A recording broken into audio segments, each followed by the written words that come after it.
Daniel chapter number 11. Now, we're basically going to get a history lesson. To us, it's history. To Daniel, it was all prophecy.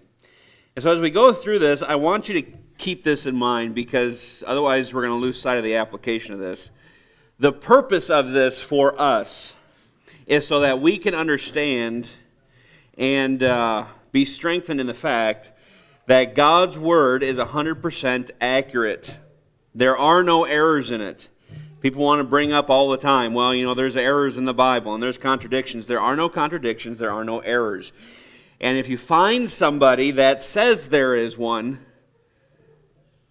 I would say, well, just ask them to show you, but send them to me because I have more fun with them. I have fun with people that way.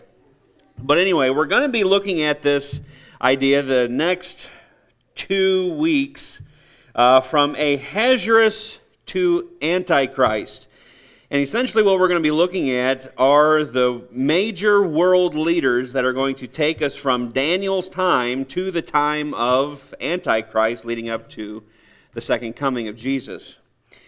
And so as we go through this, let it be fixed in your mind that if God could fulfill every one of these prophecies precisely, we can know for certain that He will fulfill all the rest of what He has prophesied that has not yet been fulfilled.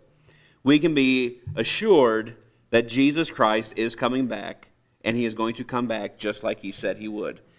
And so that should be a comfort for us. Now, as we go through this, we see in Daniel chapter 10 and Daniel chapter 11, and we're familiar with this as well, that man is rebellious against God. That is man's natural state. Man rebels against God. And this rebellion is going to continue until Jesus Christ comes back.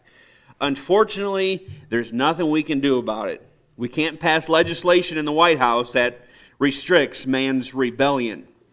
And if we tried, we would see even more of man's rebellion at that point.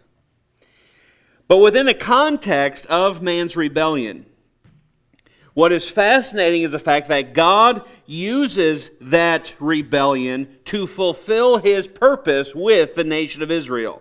God is not caught off guard by anything that's going on today. It is all working right within His plan to fulfill His purposes. Now, Israel is God's covenant people. Always has been. The church has not replaced Israel. Israel is still God's covenant people. But even though they are God's covenant people, they were rebellious, they were immoral, they defied God, and as a result, God brought chastening against them. In fact, in Deuteronomy chapter number 4, God warns them of this. He says in verse 25, "When thou shalt beget children, and children's children, and ye shall have remained long in the land, and shall corrupt yourselves, and make a graven image, or the likeness of anything, and shall do evil in the sight of the Lord thy God, to provoke Him to anger, I call heaven and earth to witness against you this day, that ye shall soon utterly perish from off the land whereunto ye go over Jordan to possess it. Ye shall not prolong your days upon it, but shall utterly be destroyed. And the Lord shall scatter you among the nations, and ye shall be left few in number among the heathen, whither the Lord shall lead you. And there ye shall serve gods, the work of men's hands, wood and stone, which neither see, nor hear, nor eat, nor smell. But if from thence thou shalt seek the Lord thy God, thou shalt find Him, if thou seek Him with all thy heart and with all thy soul." Now notice this in verse 30. He says, "When thou art in tribulation, and all these things are come upon thee, even in the latter days, if thou turn to the Lord thy God, and shall be obedient unto His voice, for the Lord thy God is a merciful God, He will not forsake thee, neither destroy thee, nor forsake the covenant of thy fathers, which He sware unto them." So Israel was warned from their very beginning that if they rebel against the commandments of God, He was going to destroy them as a nation and disperse them throughout the nations of the world. And that's exactly what we see today. He told them that they would be left few in number. And they certainly are. 15 million Jews is all that's in the world today. The smallest of the nations But yet, despite everything that they have gone through over the last 3,000 years, God has preserved that nation and kept them because He has a purpose for them. He is not through. And what we find there in Deuteronomy 4, God tells them, you are going to be dispersed, you are going to be in tribulation until the latter days. The moment you decide to rebel, you are going to be in tribulation until the coming of their Messiah.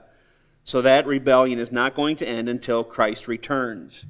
They are scattered today, and they will remain scattered. In fact, one of the things we're going to see as we get there in Revelation on Wednesday nights is that for a very brief time, they're going to be back in the land and then once again dispersed for the last 3.5 years. They are not going to be allowed to stay in their land until Christ comes. Jeremiah said that they would go into captivity for 70 years. Daniel had read that in Daniel chapter 9. He knew that the time was coming to an end. In Daniel chapter number 10, that time had come to an end. It had passed 2 years at that point.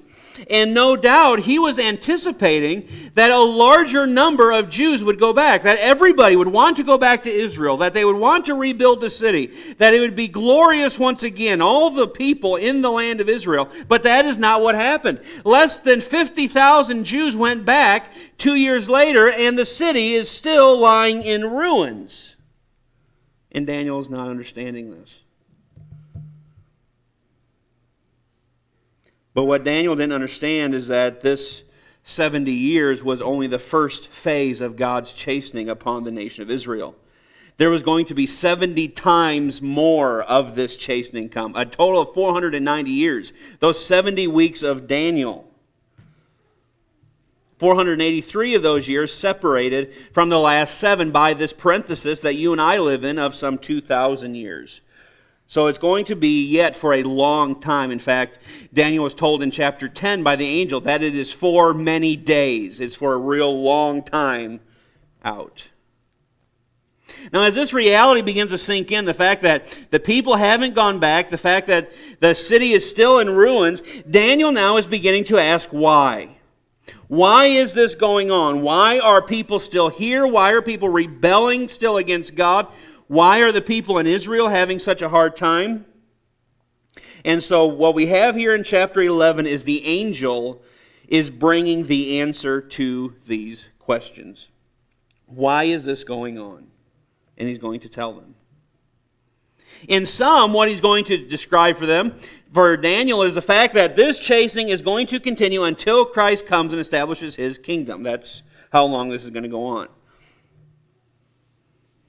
At this point, 3 years have passed now into the Persian rule. This is the second of the 4 kingdoms that we find in Daniel chapter 2 and Daniel chapter number 7.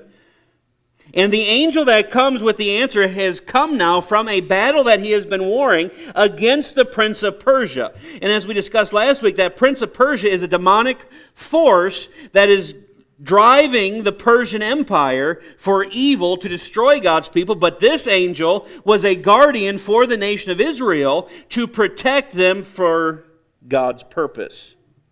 He's the one that brings the answer. And if you notice here in verse number 1, he says, also I, this is the angel talking here, he says, also I, in the first year of Darius the Mede, even I stood to confirm and to strengthen him. So this angel was influencing Darius, while the evil angel, the prince of Persia, was influencing him to destroy God's people. This angel of God was influencing him to release them and to send them back. And so I think part of the reason we're given this insight that we found in chapter 10 is because we need to understand as we look through these conflicts in chapter 11 that God is using spiritual forces to fulfill His purposes on the earth. Every war that we're going to look at here in chapter number 11 are driven by these forces in the background. Now from verse number 2 here through the end of chapter 12 is all one message. It's all one vision, so to speak. This is one message coming to Daniel that continues on. We're not going to even attempt to cover it all tonight. But basically it is going to take us from the Persian Empire through the Greek world empire all the way to the second phase of the Roman Empire of the Antichrist until the return of Christ. Now, the first prophecy that we're going to look at, the first section, is from verses 2 to 35. We're going to go through this.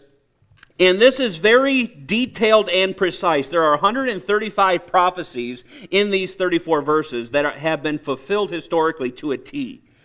And this has brought a lot of controversy on the book of Daniel by the liberals, because they want to say, if there's that many prophecies that have been fulfilled, and it is so precise, there is no way that Daniel could have wrote that in his day. It had to have been somebody after the fact writing it down after it has already happened. So it has to be a different Daniel, or somebody else attributing it to Daniel. But as far as I'm concerned, and we won't get into all of the reasons that's an error, the main reason we can believe Daniel wrote it is because Jesus said in Matthew 24 that Daniel wrote this. And if you don't believe the words of Jesus, you have a lot bigger problems than who wrote the book of Daniel. So just keep that in mind. Daniel wrote this, and it wasn't from his perspective. This wasn't something that he just came up with. This was something that God, who dwells outside of time, this is something that God ordained, and he told Daniel what was going to happen. For Daniel, all this was prophecy. For us, these 34 verses are all history, but what we see is the accuracy of our Bible and the accuracy of our God.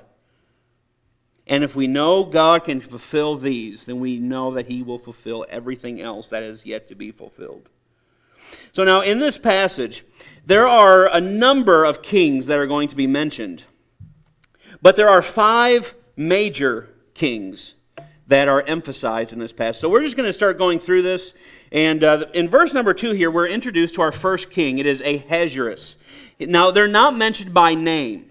And so this is one of those things where you have to know history or have a good history book or something like that in order to find these, but we find that all this is fulfilled precisely.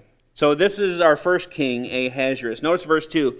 And now will I show thee the truth. Behold, there shall stand up yet 3 kings in Persia, and the 4th shall be far richer than they all. And by his strength, through his riches, he shall stir up all against the realm of Grecia, or Greece. Now, there were 3 kings after Darius in chapter number 11 here. Darius is the king at that time over the Persian Empire. There are going to be 3 kings that follow him, and then there's going to be a 4th king after them that this passage is about. The first king is Cambyses, who is Cyrus's son.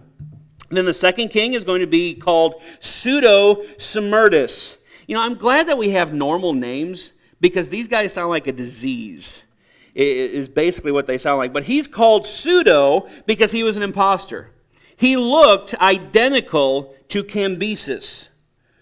In fact, he even claimed to be him, and he deceived his way to the throne. He took his place on the throne through deception. The third king is going to be Hystaspes. Now, don't ask me if I know for sure if I'm pronouncing those right. I'm probably not. But the 4th king, the one that this is about, is Xerxes. We're familiar with Xerxes. He has the name Ahasuerus in the book of Esther. This is who this is referring to. Now, he had tremendous wealth, as the passage says, and he was a great ruler. He commanded the largest army in ancient history. Xerxes decided after some time that he was going to take his resources and he was going to go and he was going to try to conquer Greece, which was a very failed attempt. He was terribly defeated. And Greece never forgets this. In fact, over the next 150 years, a number of kings are going to come and go, and after 150 years, Greece is going to decide to retaliate and to come back against Persia. And that brings us to the next king. Because when Greece comes to fight against Persia, they come under the leadership of our second king, Alexander the Great. Notice here in verse number 3, "And a mighty king shall stand up, that shall rule with great dominion, and do according to his will." Now, this is the war that's described for us in Daniel chapter 8. We have Daniel's vision of a ram and a he-goat. And in fact, let me just read it for you. We have Persia being illustrated as a ram, and then Greece is being pictured as a goat. And verse 7 says, "I saw him," talking about the goat, "come close unto the ram, and he was moved with choler," or anger, "against him, and smote the ram, and brake his two horns, and there was no power in the ram to stand before him, but he cast him down to the ground, and stamped upon him, and there was none that could deliver the ram out of his hand." So he comes with anger. Why does Greece come with anger? It's because 150 years previous, Persia had tried to wipe them out. And so verse number 3 says that when he comes with great dominion. He comes to conquer. And Alexander the Great, actually, by the time he was 33 years old, had conquered all of the known world. In fact, he even reached a point where he falls down on his bed weeping, history tells us, and he's weeping because there are no more worlds to conquer. He's conquered it all the way from Europe to India. And it says that he did according to his will. And that is because he was an absolute monarch. And he dies at the height of his career. Notice verse number 4. "And when he shall stand up, his kingdom shall be broken, and shall be divided toward the four winds of heaven. And not to his posterity, nor according to his dominion which he ruled, for his kingdom shall be plucked up even for others beside those." Now remember, at this point, when Daniel is receiving this prophecy, this is 200 years before Alexander the Great is even born. But Daniel is told that when he stands up, when he reaches the height of his career, his kingdom is going to be broken, and it's going to be broken into four. And his kingdom's not going to go to his posterity. Now, history records for us that Alexander the Great had a half-brother who was mentally disabled. He had an illegitimate son, and then he had another son that was born just after Alexander dies. And all three of them were assassinated. So it did not go to any of his posterity. But Alexander told the people, "Give the kingdom to the strong." And so it went to his four generals. Cassander took Macedonia. Lysimachus took Thrace and Asia Minor. Ptolemy took Egypt, which was south of Israel. And then Seleucus took Syria, which was north of Israel. Now Ptolemy and Seleucus are going to take up the majority now of the rest of these next verses till verse 35. Because what's going to go on is these two kings are going to establish dynasties. There's going to be the Ptolemy dynasty in Egypt, south of Israel, and there's going to be the Seleucid dynasty, which is basically Syria, to the north.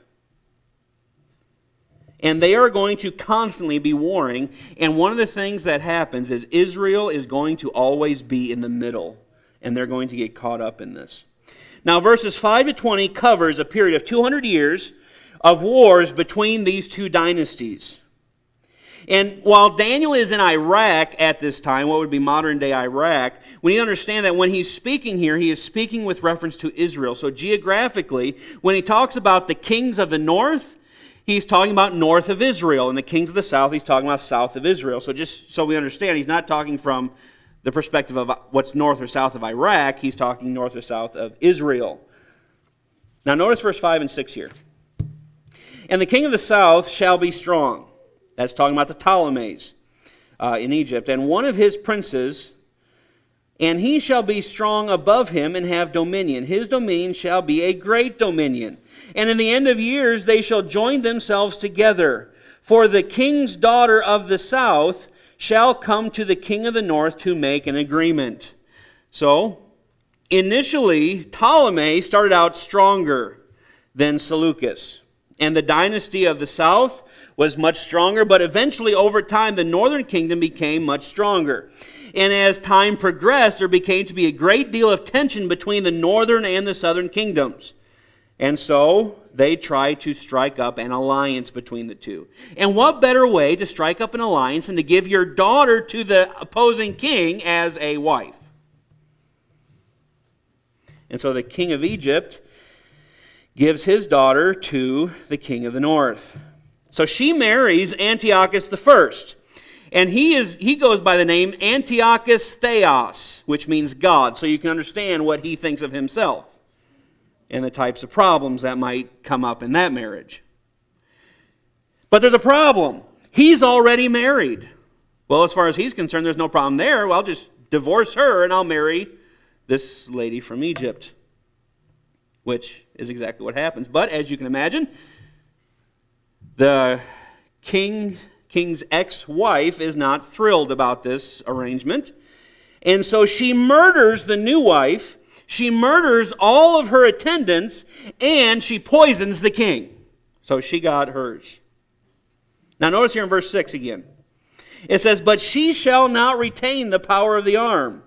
Neither shall he stand, nor his arm, but she shall be given up, and they that brought her, and he that begat her, and he that strengthened her in these times."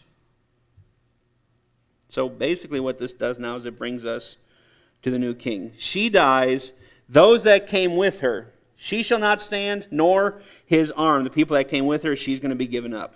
So that daughter dies. Now this brings us to the new king. So Antiochus Theos is killed. The new king comes in, Callinicus, in verse number 7. "But one of a branch of her roots but out of the branch of one of her roots shall one stand up in his estate, which shall come with an army, and shall enter into the fortress of the king of the north, and shall deal against them, and shall prevail." So from her roots, from her family line of this murdered wife, there's going to come a brother. And this is Ptolemy, your guess is just as good as mine, Euergetes. And he comes with an army, and he defeats Callinicus. Now verse 8. "And shall also carry captives into Egypt their gods with their princes and with their precious vessels of silver and gold. And he shall continue more years than the king of the north." Now this is pretty interesting, because history reveals that he takes 40,000 talents of silver and 2,500 idols and much, much more from this king. And there at the end of verse 8, notice it says, "And he shall continue more years than the king of the north, so the king of the south shall come into his kingdom and shall return into his own land." So the king of the south continues many more years. On the way south, Callinicus is on the horse. He's the captured king. He's on his horse on the way south, being taken captive. Well, on the way, he falls off his horse and breaks his neck. And so he dies on the way. So indeed, the king of the south went many more years than the king of the north. See, the Word of God's 100% accurate. It's very precise. God prophesied all of this hundreds of years before it ever came about.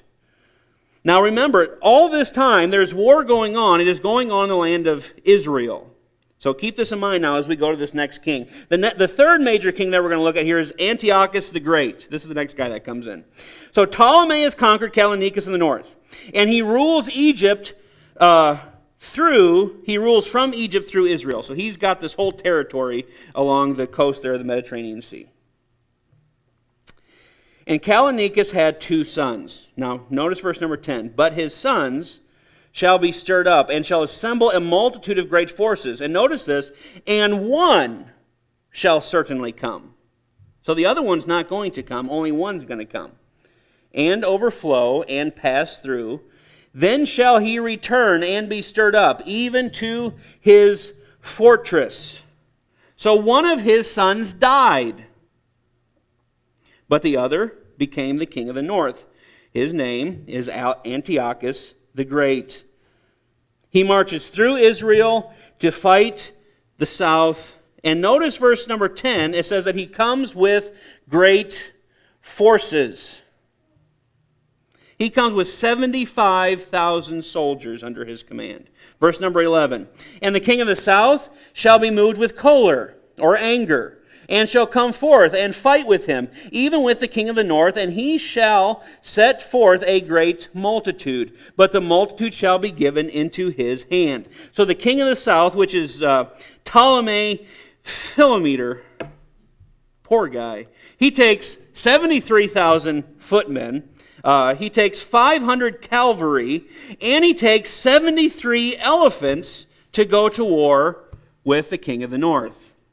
Now you say, elephants, that doesn't seem like a very good way to travel. Actually, it was a very effective means of fighting, because the elephants, obviously, they're bigger than horses, they're bigger than anything else, and they're very thick-skinned. And so they would just send these elephants in charging into the opposing army, and it just crushes everything in its way and throws everything out of the way. So it's very effective. Now notice verse number 12 here. He says, And when he hath taken away the multitude, his heart shall be lifted up, and he shall cast down many 10,000s. But he shall not be strengthened by it. So the king of the south was fairly effective in this war, because he kills 10,000 soldiers, he kills all 500 of the cavalry, and he takes out 5 elephants. But it didn't help. It didn't strengthen him. Because in essence, the king of the north just became even more angry. Well, and obviously, I mean, if you come against my army, I'm going to be pretty upset, especially if you beat them. But notice here, verse number 13, what happens. For the king of the north shall return and shall set forth a multitude greater than the former, and shall certainly come after certain years with a great army and with much riches. So 13 years later, the king of the north comes back with a larger army, and he comes back with even more money, which means even more resources are available. And part of the reason for this money is because as the kings would travel, as the armies would travel through other cities and other towns, they would use the money not only to buy the supplies that they need, but they would also use the money to kind of bribe the people, to pay them to join into the army. So he's able, with this extra money now, to come with even greater force against the south. Notice verse 14. And in those times there shall many stand up against the king of the south. Also the robbers of thy people shall exalt themselves to establish the vision, but they shall fall. So you can ask, you would almost ask in this, as you're watching this, the north is going to battle, always marching through Israel to go to Egypt. Egypt is always marching north through Israel to go to battle against the north. So where is Israel in all this? Where are the Jews? Well, this is the answer. Here he mentions the robbers of thy people. The word robber means son of breaking.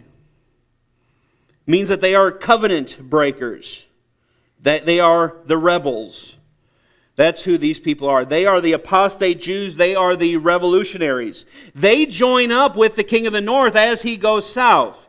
And the reason being is because they're wanting to somehow try to make an argument to get their independence. If we go with you south to fight, will you leave us alone and stop marching through our land?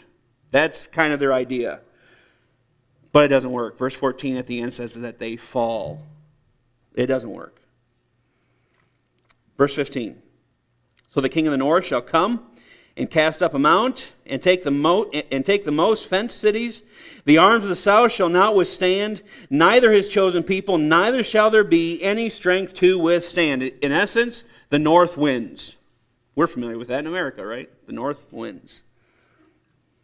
Well, I guess it depends on whose history books you read. But anyway, it's commonly accepted that the north wins. Verse 16. But he that cometh against him shall do according to his own will, and none shall stand before him. This is talking about the king of the north. And he shall stand in the glorious land. The glorious land, that's a name for Israel,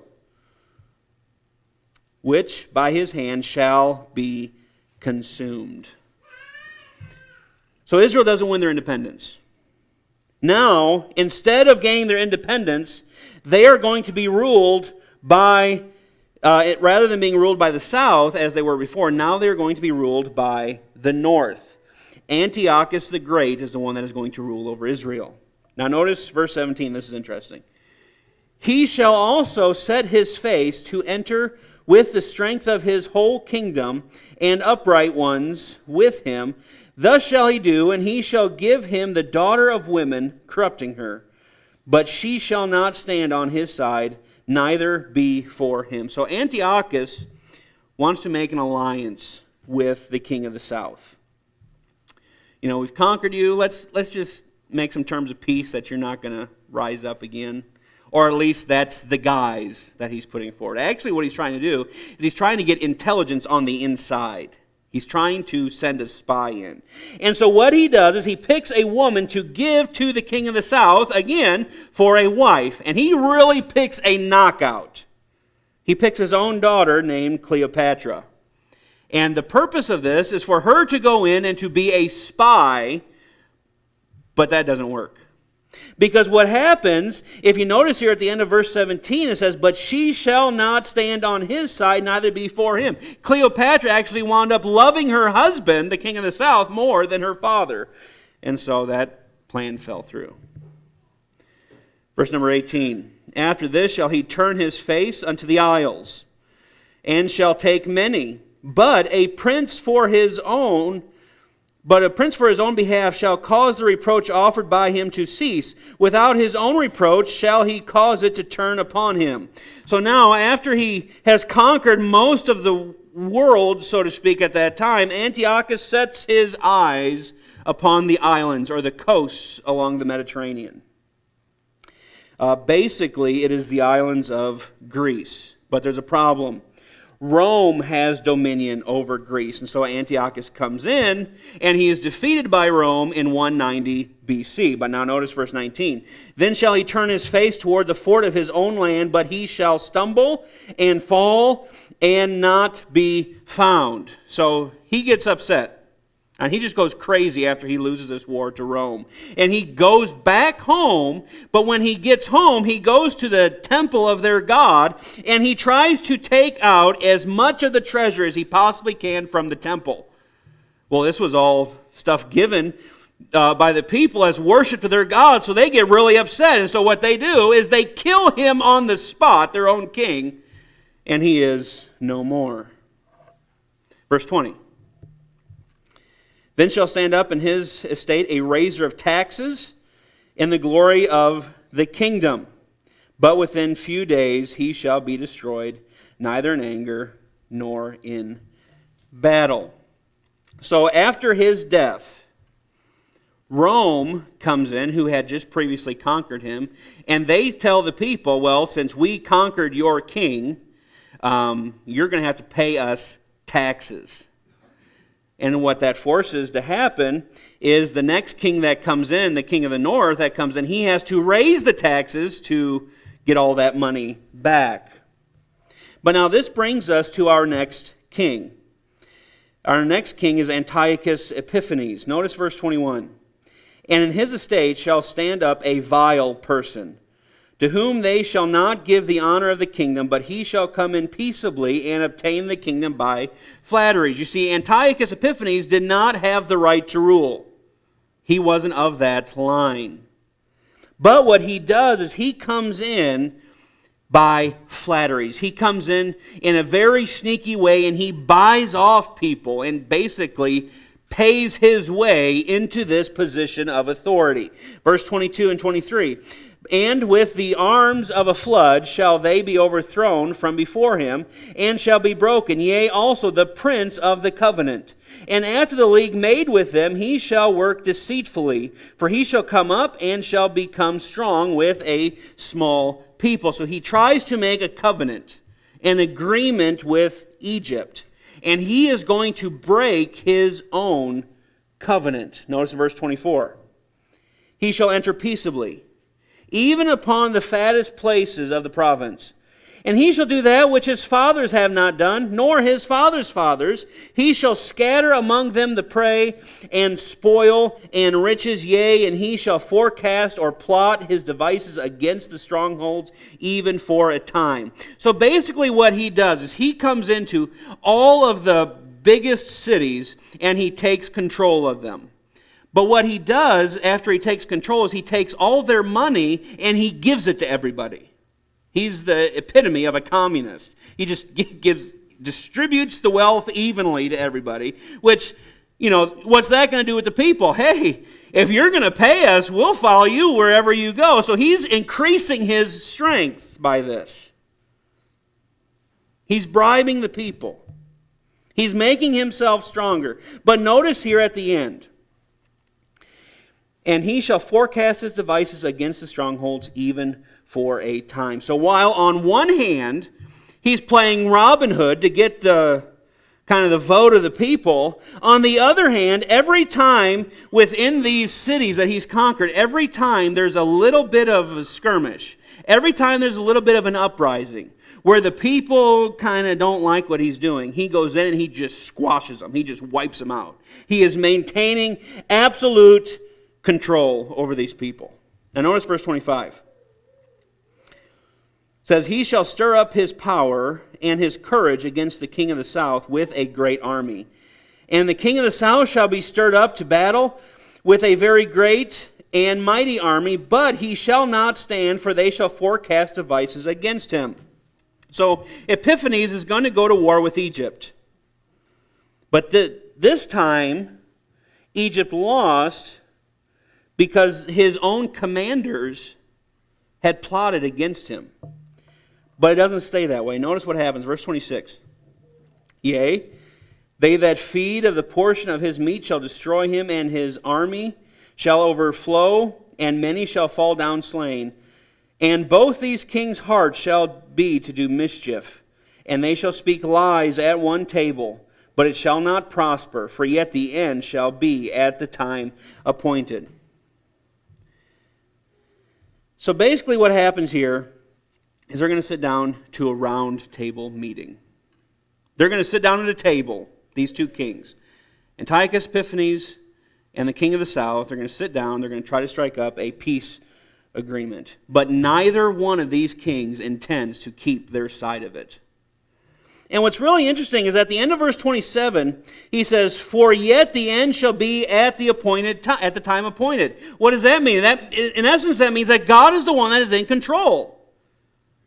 God is the one that is working here. It's not God's time for there to be peace here in the Middle East. Now notice verse 28. Then shall he return into his land with great riches, and his heart shall be against the holy covenant. That expression, the holy covenant, is a reference to the nation of Israel. So when he goes back, he goes with a vendetta against the nation. And he shall do exploits and return to his own land. At the time appointed he shall return and come toward the south, but it shall not be as the former or as the latter. So as he goes, well, notice verse 30 here. For the ships of Chittim shall come against him. So basically, he goes back north for a little while, and then he decides, you know what, I'm going to go back against the south. We've struck up this peace agreement. They're not going to be expecting it. And so now's the time to go back and conquer them. So they begin to go back south. But what happens, as it says, it's not going to be like it was either time before. Because the times previous, he won. But this time, it's not going to be that way. This time, the ships of Chittim, or in essence, what that's referring to is the coast of the Roman Empire. So Rome sends out a fleet. Egypt is sick and tired of the king of the north coming against him. And so they ask Rome for help. And so Rome sends a fleet of ships out against Antiochus Epiphanes. Now notice here verse 30 again. Therefore he shall be grieved and return and have indignation against the holy covenant.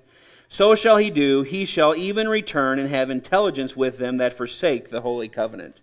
So Antiochus is scared back home. But as he's going back home, he makes a stop in Israel. And when he gets to Israel, he makes a league, he makes a compact, so to speak, with these apostate Jews, the ones who forsake the holy covenant. And verse 31, and arms shall stand on his part, and they shall pollute the sanctuary of strength, and shall take away the daily sacrifice, and they shall place the abomination that maketh desolate. So this is what Antiochus does. He goes back to Israel. He stops the sacrifices and the worship that is going on in the temple. He sends soldiers into Jerusalem on the Sabbath day for the purpose of killing every single woman and child in the city. He forces the people to worship idols, and in an effort to desensitize the Jews to the pagan culture of the Greeks, he takes athletes into the temple complex and has them wrestle with each other naked while he is forcing the people to watch on. This is to desensitize them to the culture of the Greeks. Then he forces the Greek culture upon them. He sets a statue of Zeus up in the temple. He sacrifices a pig upon the Jewish altar. And he makes the priests eat pork. Obviously, this is not a kosher event that is going on. But this is the abomination of desolation. And we're going to see an event just like this take place once we get into chapter number 12. And in Revelation chapter number 13. Now notice here in verse 32. And such as do wickedly against the covenant shall he corrupt by flatteries, but the people that do know their God shall be strong and do exploits. So the apostate Jews were involved. He flatters them. The people that had forsaken the covenant. He flatters them to be involved in this massacre and in the idolatry. But there was also a faithful remnant that was within Israel that they come against him. They resist. Verse 34 says, Now when they shall fall, they shall be holpen or helped with a little help. But many shall cleave to them with flatteries. And some of them of understanding shall fall to try them, and to purge, and to make them white, even to the time of the end, because it is yet for a time appointed. So there were many of the faithful that were killed off. In this resistance against Antiochus, a number of godly Jews who were faithful to the covenant were murdered. But during this time, a group raises up that is called the Hasidians. And they are led by a man named Judas Maccabeus. Not that I recommend the Catholic Bible, but there's 1st or 2nd Maccabees, and that whole thing is recorded there. History, but not inspired. But amid all this slaughter, he actually leads them and helps them. And one of the things that's interesting is during this time, Antiochus leaves to go home, from what I understand, it's for his birthday. And on his birthday, he is actually killed. And at the same time, Judas Maccabeus then goes into the temple and they perform all the ritual things that they need to do in order to cleanse the temple. So the temple is restored and purified. But now, why does all this happen? Why does all this have to take place? Why does Israel have to go through all this? And why does it take so long? Well, verse 35 says, it is to try them and to purge them and to make them white. That word white there is not necessarily referring to white as in the white that we think of as far as a regular color white, but when you take metal and you want to clean the metal, you heat it up until it's a white hot. And that purifies and takes out all the impurities. That's the idea here of white. Is that God is putting them through the furnace of fire to purify His people. This is what's going to take place as far as from Daniel's time. This is what's going to happen with the nation of Israel. He's going to purify the people. But even after this, there's still more coming. And it's going to get worse for the people because this testing, this trying, this purifying is not going to be done until the time of the end. As he tells Daniel in Daniel chapter 9, all 70 weeks are required and they must be finished. It's for a time appointed. And so the rest of Daniel, from verse 36 through the end of chapter 12, is all about the 5th king, the Antichrist, and his rule. But we'll deal with that next week. But what this does, it goes to show that God is not finished with Israel. God is working on Israel. We look at all the things that Israel and the Jews have gone through over the last 2,000 years. As terrible as it is, even the Holocaust. But what is happening? God is purifying the people. He is trying them. And as many times as they've turned away, He is still a covenant-keeping God. And rather than cast them off, he purifies them. And one day he will come back and he will have them for himself. Let's pray. Father, you're so good to us. And Lord, you are a faithful, covenant-keeping God. And Lord, as we look at this, we know that as accurately as you have kept every prophecy fulfilled to this point, you are faithful to fulfill all the rest that have not yet been fulfilled that we await. And Lord, so we know that you are coming back. And Father, I pray that as your people, we would be faithful to look for your coming and to prepare ourselves for that day. Lord, I pray that you bless now as we go our separate ways. In Jesus' name, amen.